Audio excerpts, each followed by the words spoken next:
Зошто полицајецот и вработените во пајакот не сакаат да подигнат луксузно возило непрописно паркирано на велосипедска патека во Дебармало?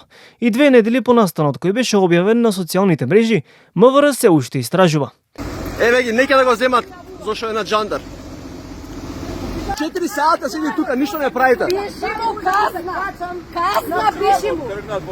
Пиши му 4 сата. На видеото се гледа како дел од граѓаните од околните угостителски објекти бурно реагираат, бидејќи како што тврдат на видеото, возилото било паркирано 4 часа, а возачот бил во околните кафеани.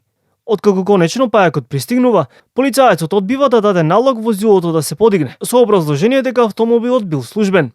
Еве го полицајецот, бе. Службено шо ако е джандар? Сепак побурната е реакција на граѓаните. Полицискиот службеник на крајот ја сменува одлуката и возилото е подигнато од паркинг службата на ПОЦ.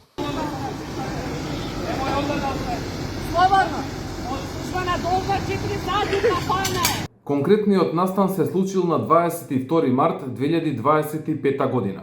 Имено, возилото е подигнато од страна на ПОЦ, а од страна на секторот за внатрешни работи Скопје издаден е платен налог. Исто така ве информираме дека предметното возило не е на полициски службеник.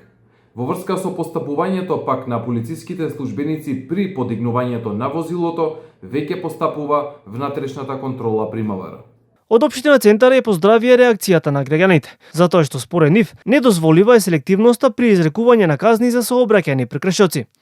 Од паркинзи на општина Центар пак ги отфрлија обвинувањата за како што велат неекспедитивната реакција на нивните вработени. Директорот на ПОЦ Коцевски вели дека сите кои се паркирале погрешно се санкционираат, без разлика на нивната функција, но налог за тоа дава полицијата. Службено лице кој што треба да утврди непрописно паркирање, кој што тоа го гарантира нели со своето утврдување, со својот потпис и им дава устна налог или наредба на нашите вработени тоа да го направат. Што се однесува до нашите вработени, јас како директор и менаџментот имаат одврзани раце, значи немаат дека не смеат на некого да кренат, значи можат и мојато возило да кренат и на било кој функционер.